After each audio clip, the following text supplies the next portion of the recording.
first. Today is Leif Erikson Day. Leif Erikson was a famous Viking explorer who discovered the coast of Newfoundland over a millennium ago. This is a hugely important holiday, particularly to Scandinavian Americans who celebrate his legacy as a great explorer, as a devout Christian, and really just a fascinating individual in the history of our continent. Sweden and various other countries.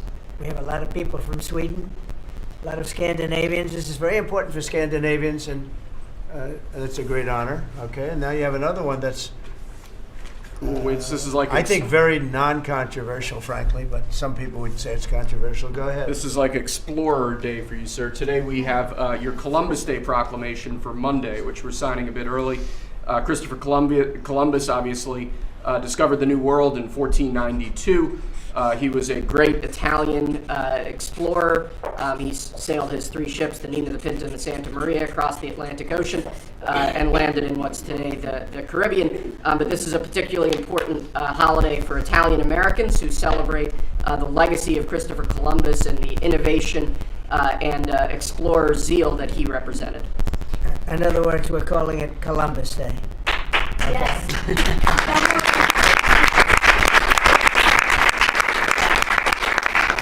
That was the press that broke out in applause. Can you believe that? I've never seen that happen before. The press actually broke out in applause. Good. Columbus Day. We're back. Columbus Day, we're back, Italians. Okay. We love the Italians. Okay. Thank you, Mr. Thank you. President. Great. Thank you very much. Have a good one, sir. So we covered Scandinavia and Italy. Not bad. Now for the rest of the world. So I want to thank everybody for being here. As you know, last night we reached a momentous breakthrough in the Middle East, something that people said was never going to be done. We ended the war in Gaza and really, on a much bigger basis, created peace. And I think it's going to be a lasting peace, hopefully an everlasting peace. Peace in the Middle East.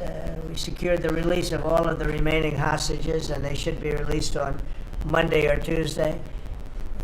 Getting them is a complicated process. I'd rather not tell you what they have to do to get them.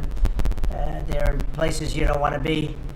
But we are getting the hostages back on Tuesday, Monday or Tuesday. And that'll be a day of joy. I'm going to try and make a trip over. We're going to try and get over there. And we're working on the timing, the exact timing. We're going to go to Egypt, where we'll have a signing, an additional signing. We've already had a signing representing me, but we're going to have an official signing. And the amazing thing is all of the countries over there, from Qatar to Saudi Arabia to UAE to all of them, I mean, the rich ones, the less than rich ones, they've all come together, something which is amazing, actually. They've all come together for this, and they're really probably the best relationships they've ever had. So it's been really something incredible that nobody thought it was possible to get it done. And very importantly, the hostages are coming back. As you know, they consider them hostages. They talk about them as hostages, but there are approximately 28 dead people, mostly young, mostly men, but and boys. I mean, boys. The one woman talked about her baby. Her baby's 25 years old, but you know, to her it's her baby, and we're bringing them home. We're getting everything, and to those parents, the dead young man is just as important, as though this person were alive. It's amazing. I've never seen anything quite like it. I've been very much involved. I've never seen anything quite like it, but it's really peace in the Middle East. And you remember October 7th was terrible, but also from the Hamas standpoint, they probably lost 70,000 people. That's big retribution. But at some point, that whole thing has to stop, and we're going to see to it. Gaza is going to be slowly redone. You have tremendous wealth in that part of the world by certain countries, and just a small part of that, what they make will do wonders for Gaza. And I think you're going to see some tremendous countries stepping up and putting up a lot of money taking care of things. But there's tremendous spirit like I haven't seen. And even the news, I won't call it fake news for this purpose, because they really were very fair today, I must tell you, in all cases. But they covered it very well. They covered it very fairly. Everybody loves it. Everybody. People that were never giving us a fair shake, frankly, they can't even believe it.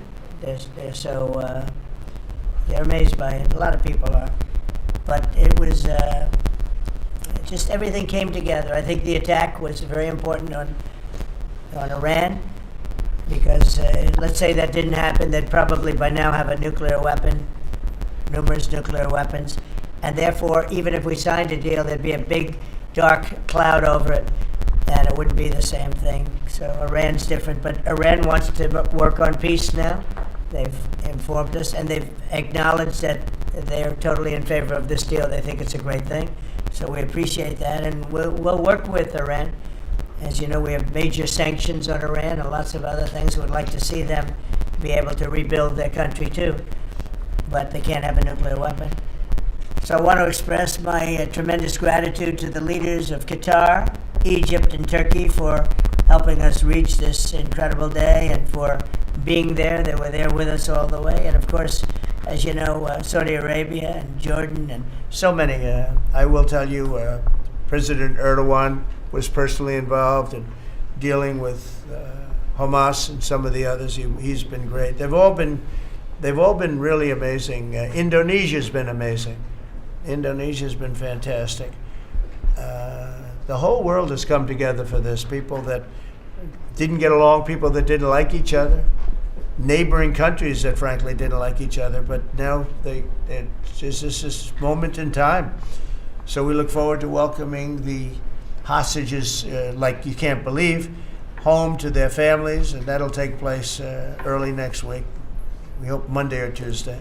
And all Americans should be proud of the role that our country has played in bringing this terrible conflict to an end. And I want to thank, some of the people, JD, you were fantastic, and Pete, you were great. Marco was fantastic. Some of you were very much involved. I'm looking around. So indirectly, I think almost everybody in this room was involved. Susie, I want to thank you very much. You were incredible. You've done an incredible job.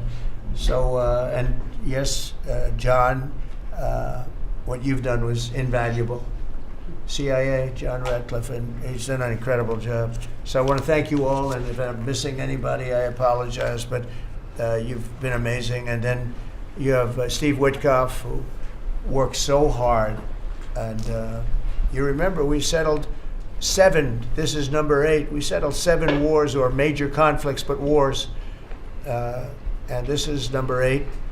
And the one that I thought would be maybe the quickest of all would be Russia-Ukraine, and I think that's going to happen too. But in the meantime, they're losing about 7,000 people a week, and that seems pretty bad. They're losing mostly soldiers, young soldiers. They go out to war, and they're getting killed. And while it doesn't affect us in a lot of ways, we've got a big ocean in between, you don't want to see that happen. It was a big mistake. That war should have never happened. It would have never happened if I were president. So we're here this morning for a cabinet meeting as my administration continues to deliver for the American people, despite the radical left lunatics that shut down our government. You have Democrats that they've lost their way. They have no leadership. We don't even know who to deal with over there. At least they know who to deal with. We have no idea who we're dealing with over there. It's like they have no idea what they're doing.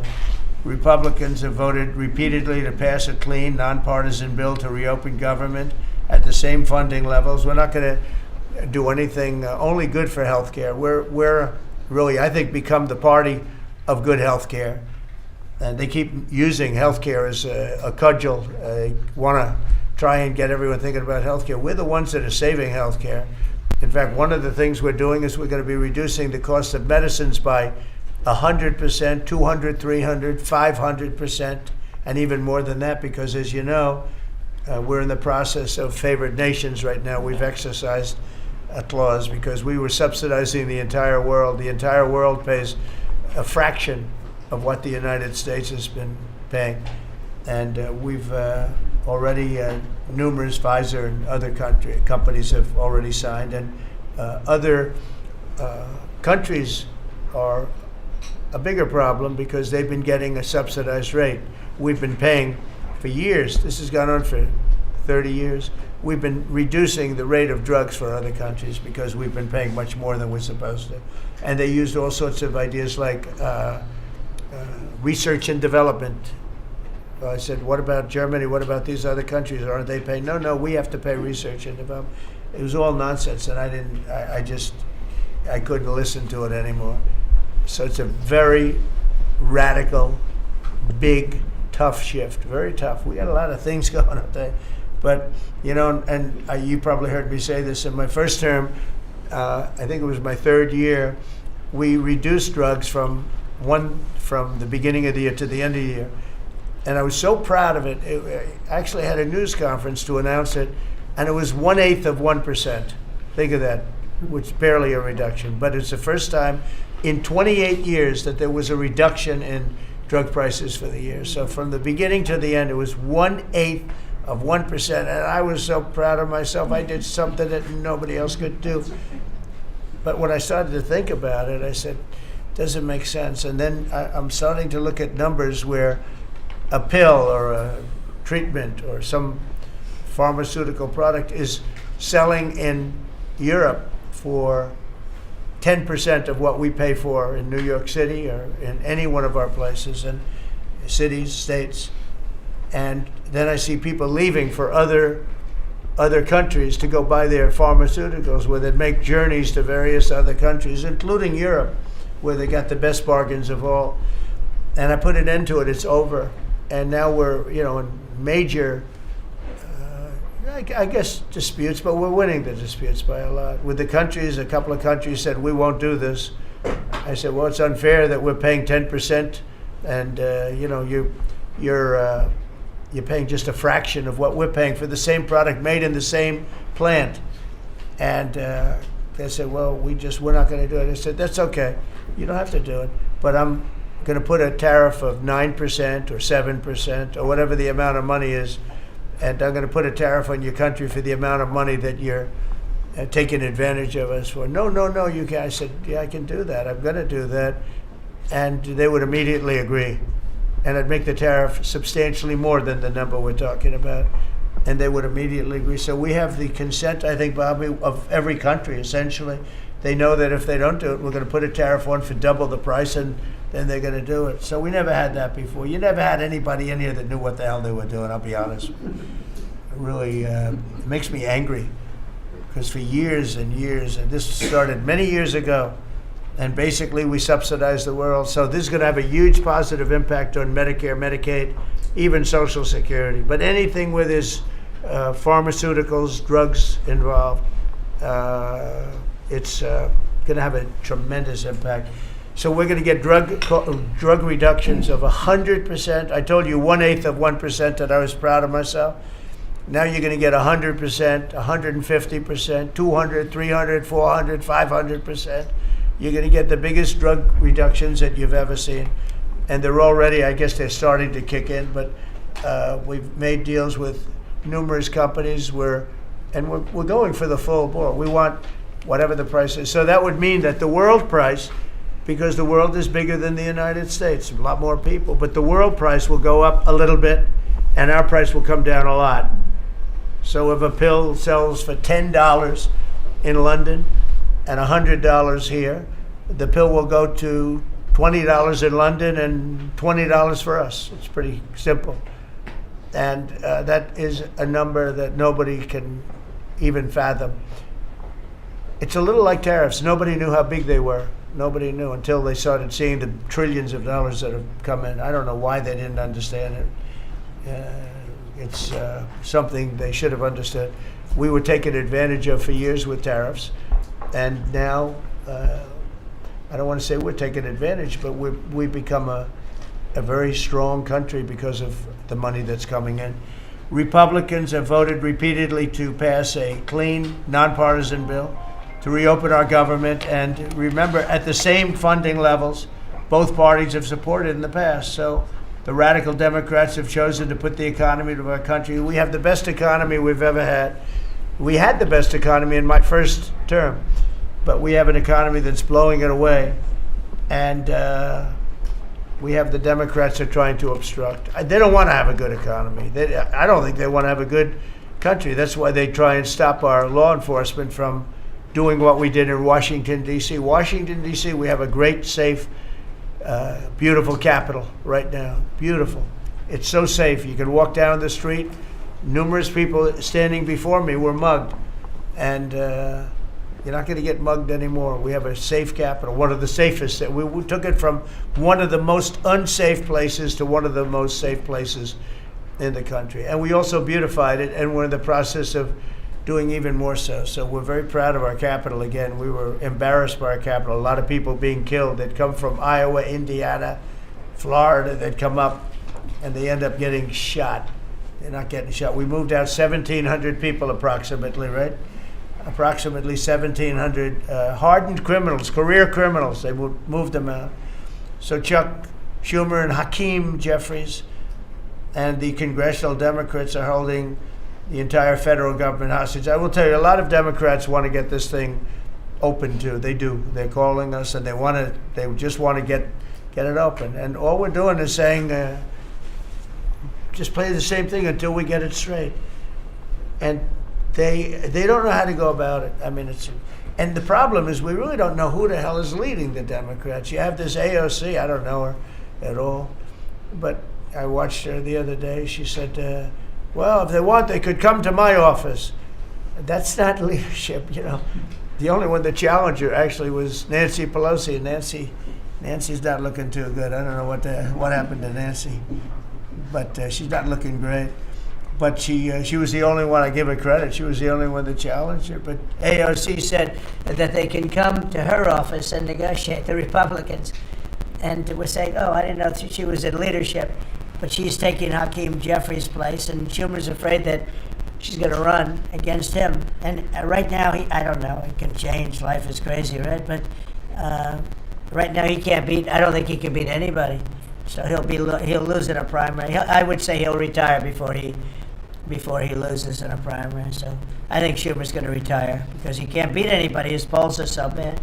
Meanwhile, the Democrat shutdown is causing pain and suffering for hardworking Americans, including our military, our air traffic controllers, and impoverished mothers, people with young children, people that have to live not the greatest of lives. But we're doing so many tax cuts. We've cut their taxes, the great big beautiful bill. We've cut their taxes at levels that nobody's ever seen. I mean, no tax on tips, no tax on Social Security, no tax on overtime. It's been a great thing for a lot of people. They're doing great. Despite all of the damage that it's caused, the shutdown has been, pretty damaging. I mean, it's not yet because it's early, but it gets a little bit worse as it goes along. And we'll be making cuts that will be permanent. And we're only going to cut Democrat programs. I hate to tell you. I guess that makes sense. But we're only cutting Democrat programs. But we're going to start that, and we have Russell can talk to you about it if he wants to, but we'll be cutting some very popular Democrat programs that aren't popular with Republicans, frankly, because that's the way it works. They wanted to do this, so we'll give them a little taste of their own medicine. But Chuck Schumer proclaimed this morning that every day gets better for them. No, every day it's actually getting worse for them. And they're having a rebellion in the Democrat Party because they want to stop. And if you saw all of Schumer's, I watched last night like 10 different times over the years, he said, you can't shut down government, you can't shut down, and now he's the one that shut it down. So this is a confession that he's acting not to serve the people, but to serve the partisan interests of his party. And I don't think he's serving them well because they're way down. Look, they just lost an election in a landslide. It was interesting. I watched Kamala. It was a sad figure. I watched her the other day saying the election was very close. I said, no, the election was a landslide. We won the popular vote by millions. We won the Electoral College by, I think, 312 and 315 to 220 something. But there's another one that we won that's why when you see the maps are completely red. It's counties. The counties, we won at 2,505 to 525. So 2,500 to 525. That's called one of the greatest, biggest landslides in history. And that's one that people are using now as a primer. But literally, when you see it colored in, the entire country is red, representing Republicans. So, they go around, they just lie. And everything's a big lie with them. While the other side, and the other thing I don't understand is, Christie, I looked at crime numbers in Chicago, they're through the roof, and I have a governor who stands up every day and tells us how wonderful Chicago is. Just a lie. It's like a con job. It's like Gavin Newsom. He says how well he's doing in California, and they're doing terribly. Population's getting smaller, people are leaving, and other people are coming in, and, I wouldn't say it's an even trade. While the other side is focused on playing games, the Trump administration is focused on creating jobs, bringing down prices, and we've really brought them down a lot. That's the other thing. We're bringing down prices a lot. We're bringing down grocery prices, but the big thing is energy. When you bring down energy, everything comes down, and the energy prices are way down. I see we're down to about $61 now a barrel, and gasoline's going to be, I think gasoline's going to be below $2 at some point in the pretty near future. It's very low, much lower than it was under Sleepy Joe. And we're restoring law and order in our country. We're restoring it here, but we're restoring it right now. We're in Memphis. We're going to Chicago. We're going to other cities. Many governors are asking us to, including Democrats are trying to ask. I don't know what the big problem is. If I were a Democrat governor, I'd be saying, whatever you can do to get crime down, I'll take anybody. You can bring them in I don't care who it is. A lot of people said that. They interviewed women, these beautiful women in Chicago, black women with a MAGA hat, a red hat. They said, we don't care who he brings in here, but this place is really dangerous. We just want crime to stop. It's true. They don't care. They don't differentiate between the National Guard and the Marines. They don't care. They'll take anybody. And that's the way it is. I mean, they want what we did in D.C., they want to happen to them. And it's happening in Memphis already. I see in less than a week, the numbers are really good. And it'll be great, and we'll fix that. We'll go to various other places, and we're going to be stopping crime in our cities.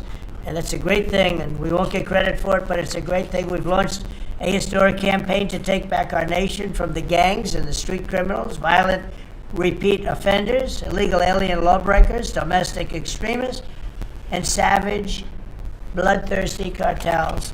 And very little, by the way, is coming in by water, in case you haven't known. The drugs aren't coming in by water. In fact, we can't even find any boats in the water anymore. We had boats, we were like a subway train loaded up with drugs. Every single boat that you see getting taken out kills 25,000 Americans. Think of that. Because it's pretty tough stuff, but it kills 25,000 Americans. So when you hear that, it's no longer tough. But here in Washington, we've deployed federal law enforcement and National Guard to restore public safety, and we're working to replicate that in numerous places all over the country.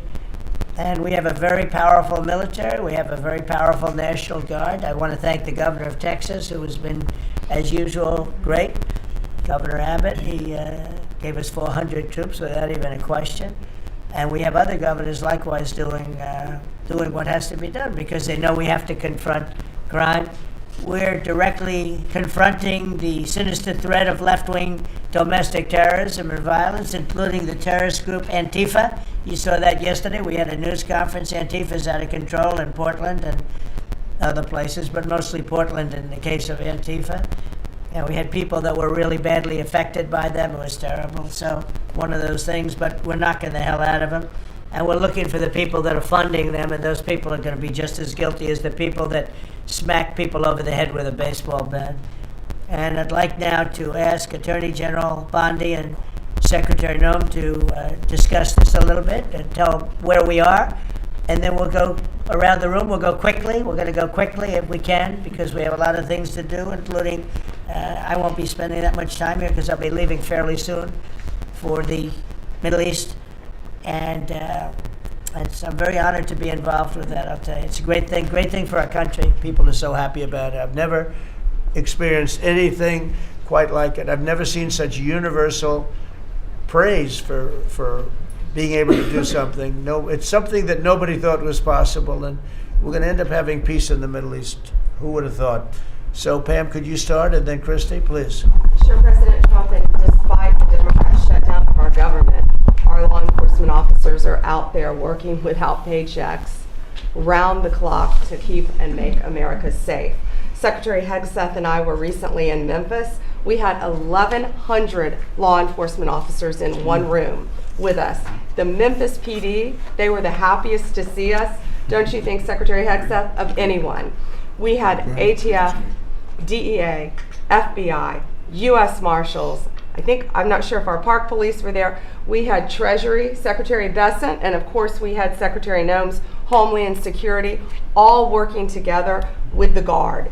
They were so happy to have us there. We've been making arrests left and right. So far, we made 562 arrests and seized 144 illegal guns just in the short time we've been in Memphis. And many of these people are career criminals. And when you take them out of a place, your crime rate just goes down. These people commit crimes every single day. They're sick. And we're taking them out. In some cases, we're bringing them back to their countries where Biden allowed, with the stupid open borders that we had in our country, to come in. But they're being brought back to other places, or they're being put in jail, but they're career criminals. President Trump, last night alone, we made 91 arrests, 19 firearms off the streets, and one was a warrant for a homicide, and 4 sex offenders who had active warrants. One was a sex offender on a child. Everything we did in Memphis was worth it, in my opinion, for that one arrest. Think about that. We got a child rapist off the streets, but yet we've made 562 arrests and still going strong in Memphis. Just what we did in D.C.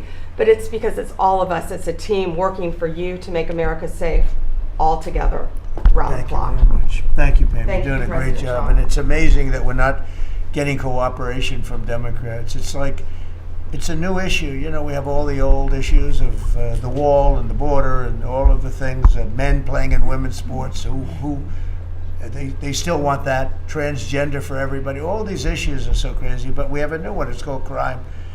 We stop crime, and they allow crime. They want crime.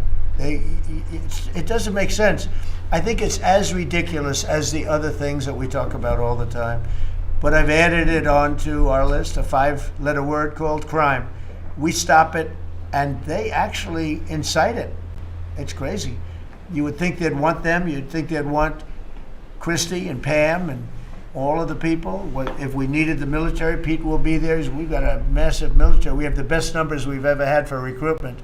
We have a lot of people now. We have people that can't get into them. In a great economy, they want to be soldiers again. A year ago, they didn't want to even think about it. Same thing as with police and firemen, everything. They want to join. They're proud of our country again. Christy, go ahead, please. Well, sir, thank you for your leadership and for deploying all of government to help us keep our country safe. You have talked extensively about how threatened our ICE officers are, but all of our law enforcement out there. And we saw the shooting in Dallas at that facility, so we're hardening all of our buildings and making sure that we have more security measures, snipers on the roof, people to protect our law enforcement while they're out there on the streets. But what I'm also doing, sir, is, and with your authority, is we're purchasing more buildings in Chicago to operate out of. We're gonna not back off. In fact, we're doubling down, and we're gonna be in more parts of Chicago in response to the people there. And then I was there a few days ago and looked at some facilities that we can deploy more law enforcement out of, because what they're trying to do with these riots and violence is distract us and keep us from going after those murderers and rapists that are out on the streets. And then I was in Portland, went out and back on Tuesday and met with the governor, met with the mayor, met with the chief of police and the superintendent of the highway patrol. They're all lying and disingenuous and dishonest people. Because as soon as you leave the room, then they make the exact opposite response. So we're looking at new facilities to purchase. They're in Portland too, and we're going to double down. And I told them if they didn't meet our demands for safety and security on the streets and work with us, then we were going to bring in more federal law enforcement. So I want to thank Pete and the Department of War for all their help. They've been fantastic, but while we fight litigation and work with Pam on that, we're going to send more of our resources and men and women out there to keep everybody safe. So no worries. What we see in DC and what we see in Memphis for benefits for people in the safety and security, we'll see that in Chicago and Portland. The numbers in Memphis, it's only a week, but the numbers have been amazing, I understand. That's exactly right. The crime numbers are way down. Fantastic, and it shows what a partnership can be between local law enforcement and the federal government. And if we have to do it the hard way in Portland and Chicago, we will. But the people demand the safety. My lawyers are in court right now as we speak for you, arguing in Chicago and Portland to keep them safe, to bring in the guard. The government doesn't want it there, but we do. We're going to keep their citizens safe, thanks to The you. people want it. I don't understand the politics of it. I don't understand why Pritzker is trying to protect people that are really bad They're people. more scared of the anarchists that are on the street and the politics of it than they are of doing the right thing. I think they're afraid. Yeah, I think they're they're threatened. They don't tell us, but I think Pritzker's threatened by people. There's no other reason that this could be possible, that they don't want to have a safe Chicago. And we can solve the problem very quickly. And we're doing that anyway, regardless of if he doesn't want it or if he does want it, we're doing it anyway. So make sure. I asked the mayor that himself. He said that Portland was perfectly safe, a beautiful city, no problems. And I said, well, why did you clear the streets for me today then and build out a 4-block radius to make sure I could get in and out of here? And these people on the street screaming death to ICE. There's graffiti that says Molotovs melt ice. We have the guillotines. We're going to use them. The things that Almost different. It's like anarchists. it is. It really You know, is. it's really different than a lot of the others. This is a sick situation, but those are anarchists. Those are people that want to overthrow government. They're really degenerates. And we're finding out who is supplying all of those beautiful signs and everything Well, else. Scott's been fantastic. His team finding the financial networks is great. That's what gives everybody. Scott will do that. That's easy for Scott. We got a great team, sir. That's good. How about we go to Marco? You can talk a little bit about what's going on, and Well, go ahead. yeah, Mr. President. I don't know if one day perhaps the entire story will be told about the events of yesterday, but suffice it to say, it's not an exaggeration that none of it would have been possible without the President of the United States being involved.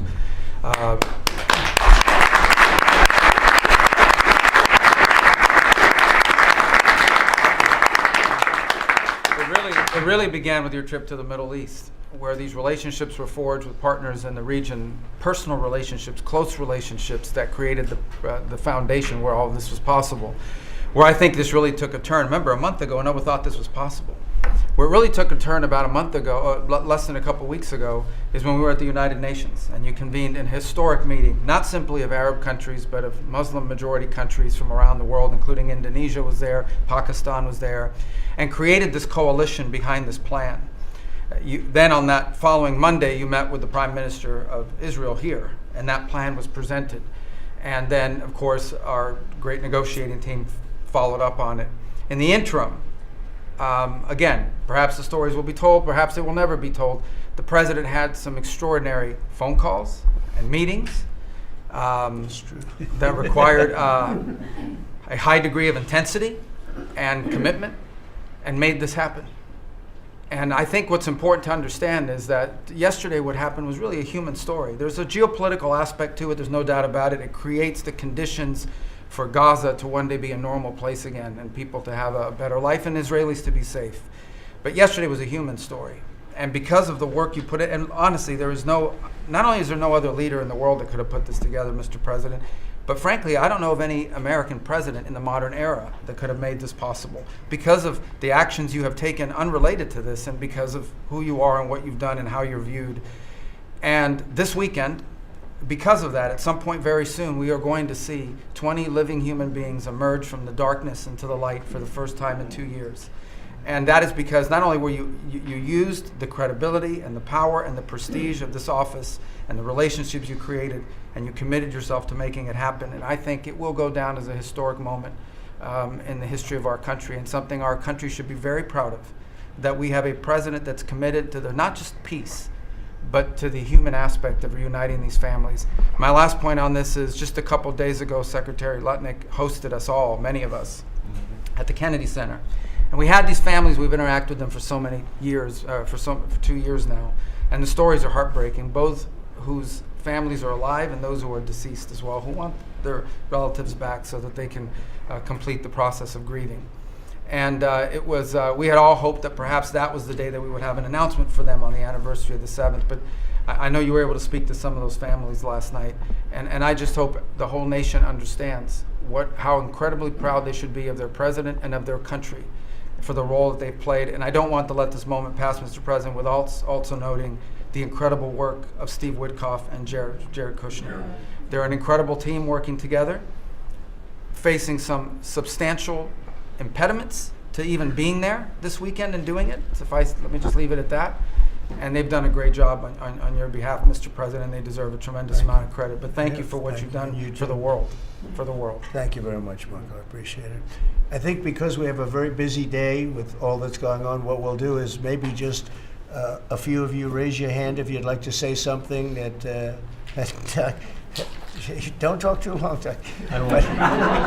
He's doing such a great job. So good that he could talk all day. That's the problem, right? But go ahead. And what we'll do is just take a few hands, and then we'll go back to getting peace done, okay? We'll go a little bit quicker. We'll take a few questions from the press. Go ahead, please. President Trump, I just want to double down on what Marco was sharing. It's such a remarkable accomplishment.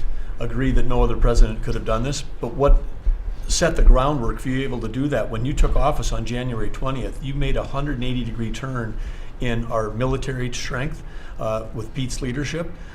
You were the master class in peace through strength. So militarily, we've completely turned around. We've demonstrated that through execution against Iran and others, that we have force. We want to end wars, but we'll use power if we have to. And then secondarily, peace through strength is also the prosperity, having the strongest economy and being willing to wield the power of a tariff in addition to the military power to reorder the globe. Those two things that you're standing on, both economic power and military power, allowed these negotiations to go forward. And I think as you've described the importance of these economic negotiations and all the trade deals, but that also begins with another 180-degree turn, and that was the 180-degree turn on energy. You have used energy diplomacy to bring prosperity to the American people, and you've used it to bring peace abroad. The combination of those three things have been remarkable, and now we're seeing the remarkable result. And we got one more that I know you want to end with Russia and Ukraine. Energy is going to play a key role in that. And now with this historic agreement, we're in a position working with the Middle East to also end the Russian-Ukraine conflict. So again, congratulations. Thank you very much, Doug. I appreciate it. Maybe I'll go to you for a second. You can just cap out what he said about the military, how well we're doing and how big it is and how strong it is.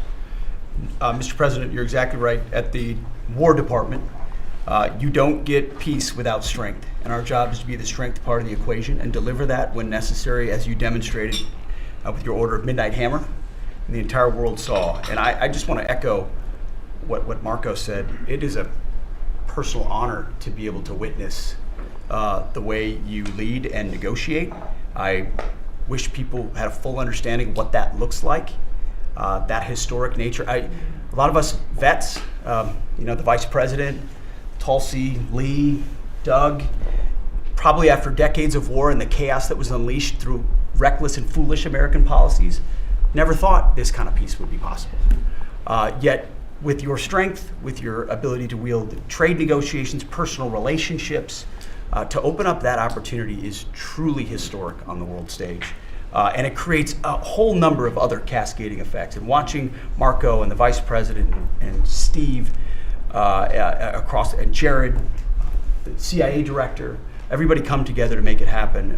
You've formed a phenomenal team, Mr. President. And at the War Department, our job is to make sure if and when there's question about American commitment, the whole world knows we've got the biggest, strongest, most lethal, and most ready War Department in the world, which is true, which is why we saw record recruitment in 2025, Mr. President. The first 2 weeks of 2026 already blows that out. FY 2026 already blows it out of the water. In fact, re-enlistment has already met its year-long goal in the Marine Corps in 2026. In 2 weeks. Okay, you can't. There's no other way to create that kind of love and enthusiasm than with your leadership, sir. And it is an honor to work with Pam and with Christy and the cities across the country to make sure American citizens and law enforcement are protected with our National Guard. That's a core mission. And last thing, Mr. President, on the southwest border, the first group that rotated in to lock down that border to 0 crossings is now rotating out, and with a new border medal, the Southwest Border Medal, or it's actually called the Mexican Border Medal, revived from 1918, that will be pinning on their chest. So thank you for renaming the department, and we're trying to live up to it every day. Thank you, sir. I mean, think of this. We have record numbers of recruitment. 1 year ago, there were stories, front page stories, that we couldn't get anybody to join the Army, Navy, Air Force, Marines, Coast Guard. My beautiful, I call it our beautiful Space Force. I love our Space Force. It's turned out to be very important. But we couldn't get anybody to join. Nobody wanted to join, including our police and fire. They didn't want to join anything. Recruitment was embarrassing. We couldn't get anybody. And now we're brimming. Now it's, and they're getting in based on merit now. A soldier's a soldier. They come in now based on merit, not based on woke stuff that anybody can qualify. You have to qualify for jobs. You have to qualify for certain types of jobs. And it's amazing. So we were embarrassed a year ago. Think of it, a little bit more than a year ago. I think it stopped on November 5th. I think it really started, this all started on November 5th, the election day. But now everybody wants to be in. We have an overabundance, and maybe we should raise it a little bit. I don't know. I like that idea, sir. But we could raise it. But we have so many people want to join, and they're proud of our country again. JD, could I ask you to say a few words? Yes, sir. So just a couple of things, Mr. President. First of all, congratulations on yesterday. It was a big day to Marco, to Susie, to the entire team. But in particular, viewing it from this perspective where for months the fake news media attacked you, attacked the entire team, attacked your approach. You know, the definition of insanity is to do the same thing again and again, expecting a different result. The reason we're here is because the president actually charted a different course with a different team. He vested a lot of authority into Steve Witkoff in particular, and that's why we're here. It's because you did something different, and I think it's important to recognize that. I also think the president, you know, Marco mentioned the president's personal touch being a big part of this. The one thing I would say is obviously the President of the United States, a New York real estate billionaire, one of the most famous New Yorkers in the world, has a lot of interaction with a lot of people who are very pro-Israel. I think that was an important set of experiences and life experiences that he brought to the table. He also, of course, knew one of the most famous Palestinians in the world, Chuck Schumer. And I think without that background of knowledge, it would have been impossible to get us to this moment. Second thing I want to say, just on Chuck Schumer, the president mentioned this, that Chuck Schumer said this has been very good for us this morning about the shutdown. One of the things that we talked about before all the media came in, and that all of us are going to work on for the rest of the day, we've been working on for days, is how to make the shutdown as painless as possible on the American people. So while Chuck Schumer brags about this being good, and I think the president is right, it's not good for him politically as much as he might think that it is. It's causing real consequences for the American people. There's a low-income food program, the WIC program, that my mom actually used when I was a baby. That program is about to be underfunded, and it's about to get cut off because Chuck Schumer won't open the government. We have troops. The Secretary of War mentioned how well we're doing on recruitment. We're trying to figure out how to pay our troops because Chuck Schumer is shutting down the U.S. government. There are veterans benefits that are going to suffer. There are Americans that are going to suffer because Chuck Schumer refuses to do his job. So while we're all celebrating this incredible success that we've had on the world stage, the country could be doing so much better if Chuck Schumer did his job and opened the government. Every single Republican, except for Rand Paul, has voted to open the government. A few moderate Democrats, to their credit, have voted with us to open the government. We just need 5 more Democrats to come to their senses and let the people's government serve the American people. I hope that they'll do that. Thank you very much. Sir. Chris, please. Yeah, to follow up on that point, Mr. President, the Democrat or Schumer shutdown did not begin 8 or 9 days ago. It began 8 or 9 months ago with your inauguration. For the first time in American history, every Senate confirmed appointee who are our deputies to run our department, every one of them has been filibustered. One of the critical parts of my department is the National Nuclear Security Administration. It maintains, manufactures our nuclear weapons and our engines for nuclear submarines and nuclear aircraft carriers. We are a key supplier to Secretary of War Pete Hegseth. They filibustered, the Democrats filibustered the leader, the administrator of the National Nuclear Security Administration, would not let him come into my department until the Republicans 2 weeks ago changed the Senate rules so they could confirm them and we could have a leader. They filibustered the leadership, now they're filibustering the funding. In the next 6-7 days, we're going to run out of funding, and the retooling of our nuclear stockpile, the ultimate guarantor of our sovereignty, is going to be underfunded, and we're going to have to slow down and creep to a crawl these efforts. Just incredibly irresponsible for Schumer to worry about his own reelection and not the 340 million Americans that count on the efforts of our military and all of our departments. It's truly offensive, and we need to bring it to an end as soon as possible. Let's open the government back up. And you're doing a great job. Thank you very much. Bobby, did you want to say something? You got a lot of things happening. A lot of very positive things, actually. Mr. President, I'm glad you're getting bipartisan accolades on the Mideast peace agreement. You should also get bipartisan accolades on the MFN agreement. It is an historic agreement that's going to benefit every hardworking American. It's going to lower the price of drugs for every American. By the time this administration is over, we will have 95% of the drugs in this country will be the lowest price in the world. It immediately begins to affect Medicaid, Medicare, Social Security, the other government programs. I remember when I went through the confirmation process, and the principal preoccupation of the Democrats during that process was whether I would continue the IRA negotiations on drugs. The Democrats negotiated 10 drugs. I'm supposed to negotiate every year 15. The 10 that they negotiated, they claimed to get a 22% reduction, but it was a lie. It was 22% under the list price, which was actually higher than the price we were getting. So Medicaid, Medicare ended up paying more for those drugs than they were paying beforehand. They only got a benefit on one drug. One was tied. 8 of them were lower. So they should be applauding what we're doing now. We're doing something that every administration, Democrat and Republican, has been saying that it was going to do for decades, and you got it done because you understood the power of the tariffs. That we had leverage over these companies. And you did it in a way which you asked us to do, to negotiate in a way that was not going to stifle innovation, that was going to make sure that those companies could bring their production home, and they are doing that. And it was a profound success. It will affect every American for 100 years. And you should be getting bipartisan accolades on that. I'll say one other thing about Tylenol, only because of this.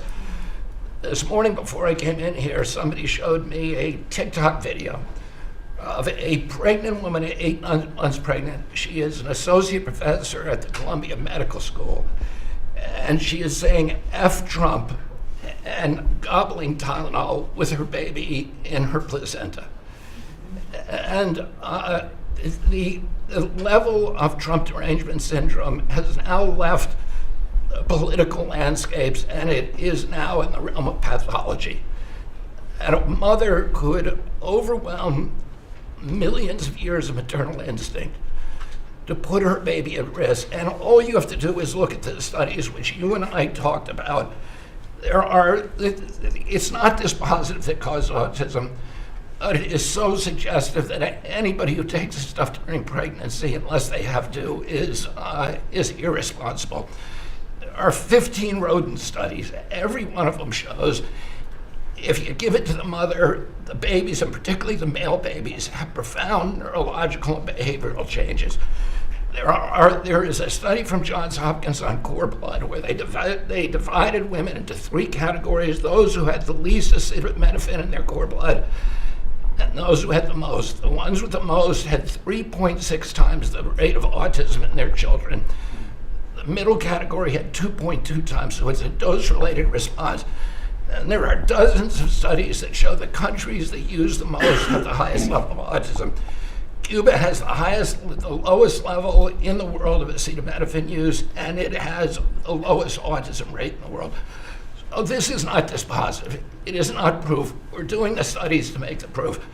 But in the meantime, the precautionary principle should apply. And any mother who is taking this stuff during pregnancy just to get back at Donald Trump is doing something that is pathological. And we're seeing that across the board. I got a lot of other stuff to talk about, but I know we got a short time here. But thank you, Mr. President. You're making our country healthier again. Thank you, Bobby. Could you just say, for the record, state what the autism was, let's say, 20 years ago and what it is today? In 1970, the largest epidemiological study in history was performed. 900,000 kids were looked at. They were looking for autism in Wisconsin children. They looked at every child in Wisconsin who was 8 years old. They found an autism rate of 0.7 per 10,000. So almost close to 1 in 20,000, less than 1 in 10,000. Today, the autism rates are nationally 1 in 31, but it's actually much worse than that because California, which has the best collection system, reports an autism rate of 1 in every 19 children, 1 in every 12.5 boys. This is a national security issue. There is nothing more important, and I'm grateful to you, Mr. President, because you know the flack that you take for even talking about this issue. You've shown courage and you've shown leadership, and I can't thank you enough for letting me do this work. Thank you. So think of that, 1 in 20,000, and now it's 1 in 12 for boys, 1 in 18, 19 for girls. So obviously there's something that's artificially, I think, induced, something, whether it's the vaccines in terms of these massive vaccines that are twice the size of a jar like that, of a glass of water like that, I mean, into a baby's body. And I've suggested get them in doses, get them in, maybe 20%, 30%, but smaller, not such a big. I think, that. Then we had certain recommendations, the MMR, take them separately. The measles is already separate now, and it works out much better, but there doesn't seem to be any impact if you take it separately. If you take it as a combination, it's not so great. And some other things, but I would say don't take Tylenol if you're pregnant, and when the baby is born, don't give it Tylenol. If you can avoid it at all, just don't give it Tylenol. I'll say Really, this also. what do you have to lose? You really don't have much to lose. Yeah, go ahead. There's many other confirmation studies. There's 2 studies that show children who are circumcised early have double the rate of autism. And it's highly likely because they're given Tylenol. So, none of this is dispositive, but all of it is stuff that we should be paying attention to. But, there's a tremendous amount of proof or evidence, I would say, as a non-doctor, but I've studied this a long time ago. I met Bobby in my office 20 years ago. We were talking about the same thing 20 years ago. And I was a real estate developer. It bothered me that it seemed to be getting worse, but it's so bad now when you hear these numbers. It's not even really sustainable. I don't know how people do it, but there is some very strong evidence on Tylenol. In fact, at one point, I guess the company gave a warning. They still don't recommend it during pregnancy. That's the weird thing. They're not recommending it, and that's the company itself. So just don't take it. Don't take it. If you're a woman, don't take it, and don't give it to the baby when the baby's born, and I think that's going to have an impact. But I'd also get the shots in smaller doses. And, there are we gave a few things that just seem to be, and I think you'd get that number way back up. Think of it.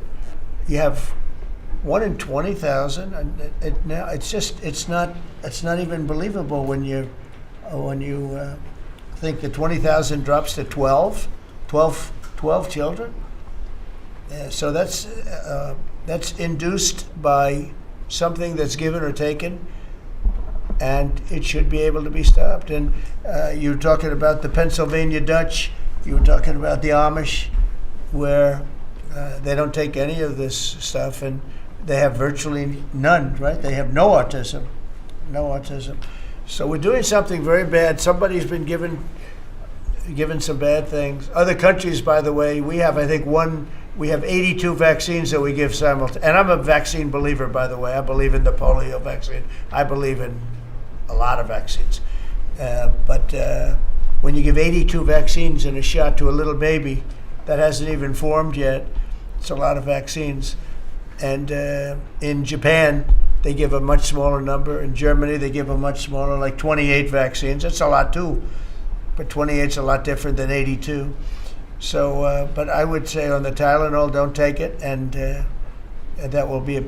I think it's going to be a big factor. I think it'll be a very good result, and I hope we're going to be able to see that result in the not too distant future. Because certainly, people have heard us loud and clear. That's why I bring it up again. That's why I asked you to talk about it, because this is a horrible thing, and if you don't take it, I mean, you have to tough it through sometimes.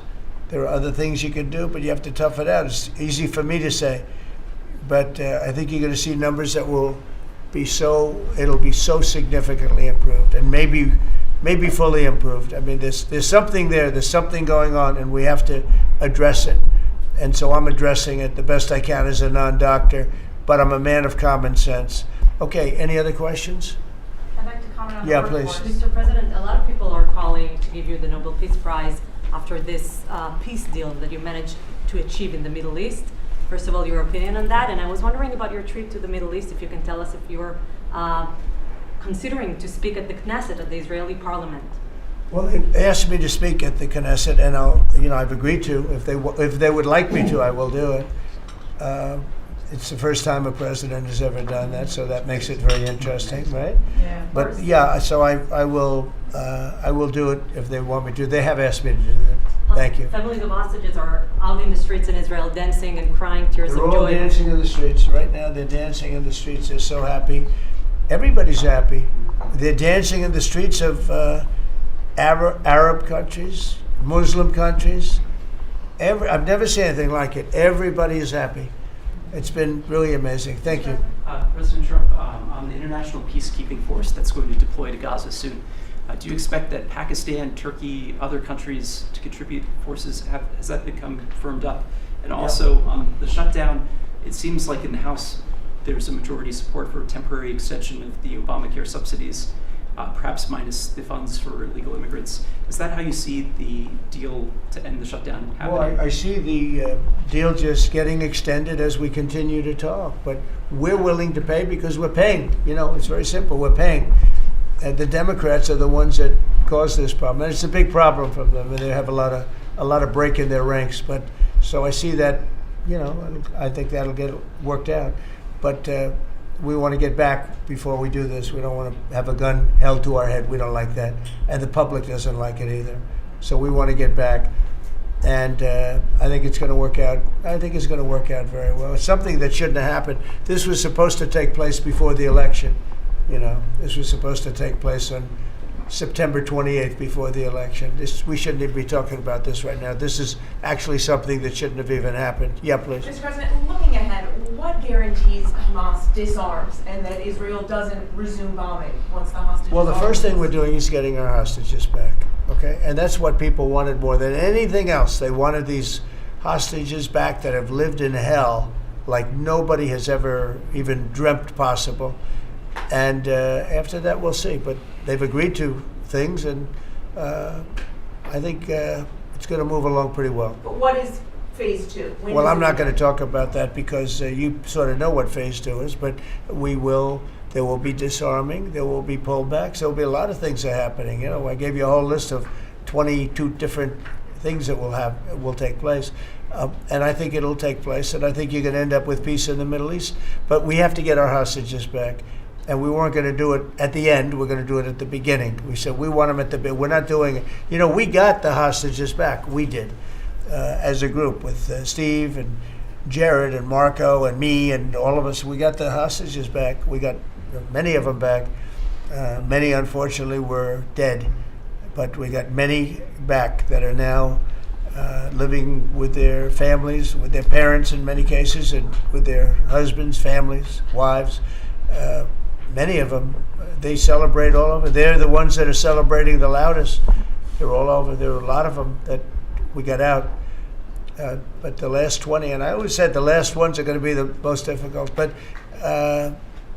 it's been a very big deal getting the hostages out. But the rest is going to take place too. And can you promise Palestinians they will be able to stay? Well, they know exactly what we're doing. We're going to create something where people can live. You can't live right now in Gaza. The place is it's a horrible situation. Nobody's ever seen anything like it. So yeah, we're going to create better conditions for people. Yeah, please. Mr. President, excuse me, what kind of security guarantees is the United States going to make for Gaza? Well, we're going to work with very wealthy countries that love people, frankly. I know them very well. They love people, but they love Arab people, and they love Muslims, and they love, I think right now they love everybody, and they're immensely wealthy, and they're going to be involved in putting up money, and for them it's a small amount of money. For somebody else it's a large amount of money, but these are the wealthiest countries in the world, and they'll be very much involved in making it as good as possible. And what's your take now on a two-state solution, sir? Just to follow up on that. On what? What is your view now on a two-state solution today? I don't have a view. I'm going to go with what they agree to. Mr. President, given that there are some tough provisions for Israel in this agreement, are you at all concerned that Bibi Netanyahu may not continue in his post and be deposed? That Bibi may go a little bit out of whack? That he may no longer be Prime Minister? Look, that's politics. It could be. I don't know. I think he's very popular right now. He's much more popular today than he was 5 days ago, I can tell you. Right now, I think maybe people shouldn't run against him. 5 days ago, it might not have been a bad idea. No, Bibi's this has been a very good thing.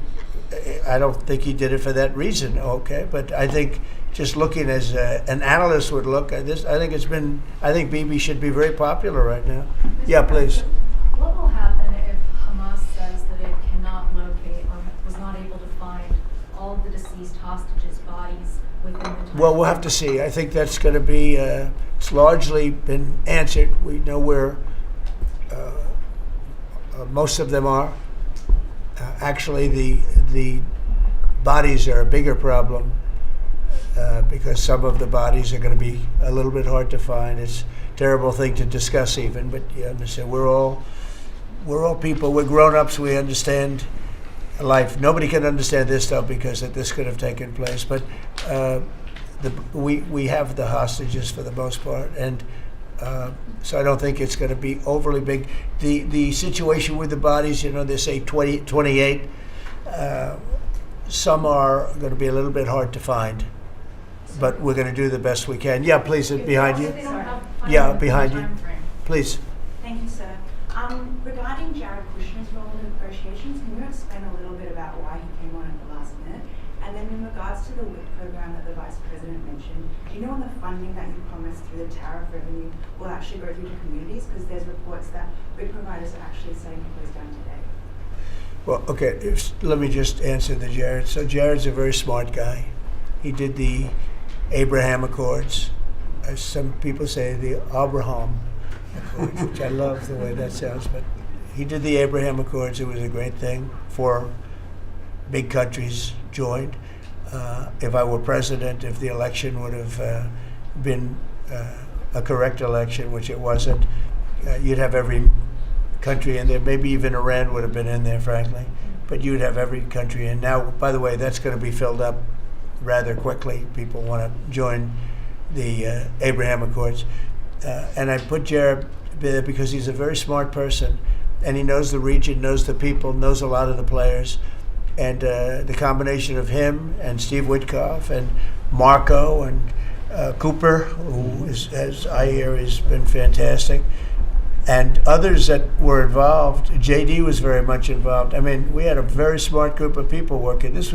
We had a lot of different players, different countries, and very diverse countries, very different from each other.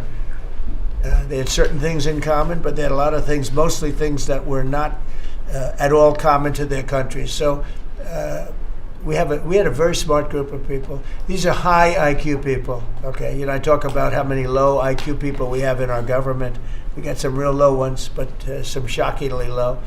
But these are very high IQ people, and That's what we want. I like high IQ people. Yeah. Mr. President, thank you. Can I ask you about the China? You're meeting with President Xi. The Chinese have now set to put in new export controls on rare earth minerals, and they've stopped buying soybeans from the U.S. What do you hope to get out of that meeting now with President Xi? Well, we'll see. I mean, I just heard this a little while ago before we came in, so I haven't been briefed on it.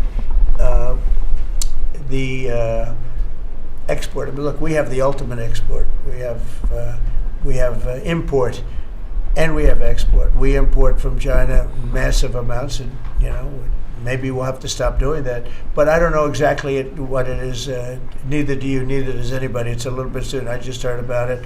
So Scott and Howard will figure that out, and I'm sure we'll be able to handle it. Could I ask you about the soybeans? What is the plan to help farmers? Is it direct checks? Is it tax? Have you sorted that out yet? Well, what happens with soybeans is we're going to see more and more, I think, opening up. And part of the reason that we'll be discussing, he's got things that he wants to discuss with me, and I have things that I want to discuss with him. And one of the things is soybeans. I had a great deal with China where they would buy $50 billion worth of our farm product and manufacturing and other things, but farm product.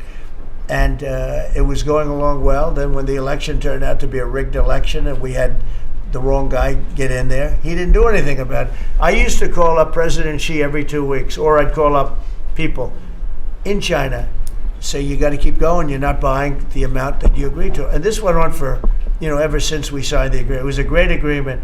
So they used to do 15 billion, and I got it up to 50 billion, 50, and it was great. Then when Biden got in, they just never adhered to the agreement, and nobody in Biden's group, as you can imagine, did anything about it. So it just sat there for 4 years, and they didn't adhere to the agreement. And we, it's hard to go back after 4 years of nobody calling them, but I used to call them every 2 weeks. I'd say, you're a little low, or I appreciate it. Oftentimes I'd say, thank you very much. You are totally adhering to the agreement.